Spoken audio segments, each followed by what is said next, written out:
जयपुर से बड़ी खबर मिल रही है, जहां कल भजनलाल कैबिनेट की बैठक होनी है। दोपहर को 12 बजे कैबिनेट की बैठक बुलाई गई है।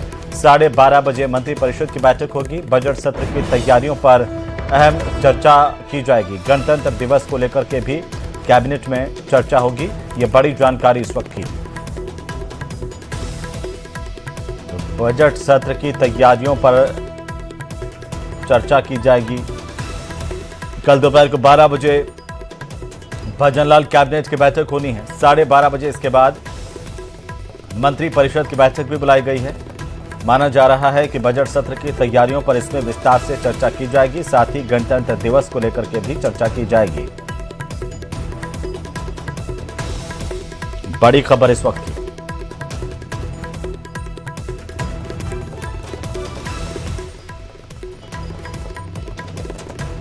जनता पार्टी प्रदेश कार्यालय में हमारे जो कार्यकर्ता है उनकी नियमित जन सुनवाई होती है, उनका समाधान होता है। और शायद किसी नेशनल पार्टी में ऐसी प्रक्रिया नहीं है।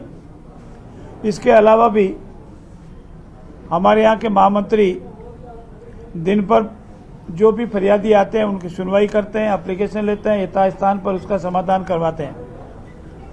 मैं पुनः आपकी मार्फत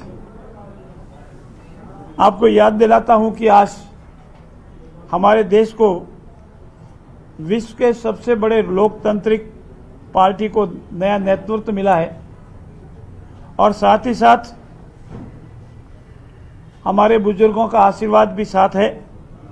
हमारे यशस्वी प्रधानमंत्री आदरणीय नरेंद्र मोदी जी, गृह मंत्री आदरणीय अमित शाह जी, जेपी नड्डा साहब, और ऐसे नेतृत्व का साथ और आशीर्वाद भी हमें निरंतर मिलता रहेगा। पुनः आपकी मार्फत आपको बहुत बहुत निवेदन की, राजस्थान अपूर्व विकास की ओर बढ़ रहा है।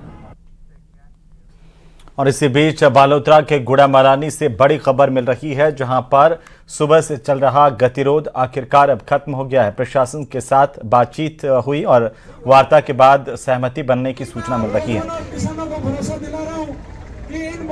अन्नदाता आक्रोश रैली पर आखिरकार सहमति बन गई है। प्रशासन और किसानों के बीच में 4 घंटे से ज्यादा लंबी बातचीत के बाद आखिरकार सहमति बनी है।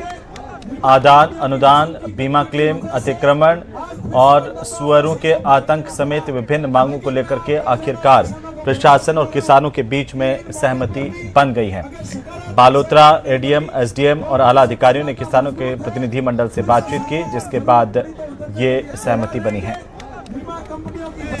अपनी समस्याओं को लेकर के ये जो धरना दिया गया, इस धरने को बहुत ही शांतिपूर्वक ढंग से आपने इसका आयोजन किया, उसके लिए मैं सभी किसान भाइयों को बहुत बहुत धन्यवाद देता हूं। आपके सहयोग से ये शांतिपूर्वक रहा। मेरी एडीएम साहब, एसडीओ साहब और एडिशनल एसपी साहब,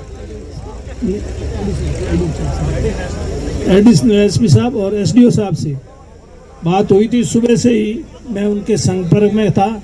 मेरे पास ताजाराम जी का फ़ोन आया था, तो ताजाराम जी पूरी तरह से मेरे संपर्क में थे और मैं भी इनके संपर्क में था। अभी आपने जो मांगें बताई, जिनका सहमति बढ़ने की बात कही, ये सारी बातें के बारे में एसडीओ साहब से मेरी बात हुई थी विस्तार से। उन्होंने भी काफ़ी यही पॉजिटिव बात की थी। तो मैंने कहा अगर ये बात है तो ये आप पहले कर देते तो ये नौबत नहीं आती। देखिए, आज मुख्य रूप से हमारे पास 4 मांगें आई थी। आदान अनुदान को लेकर, बीमा क्लेम को लेकर, देन अतिक्रमण को लेकर और सुअरों के आतंक को लेकर की।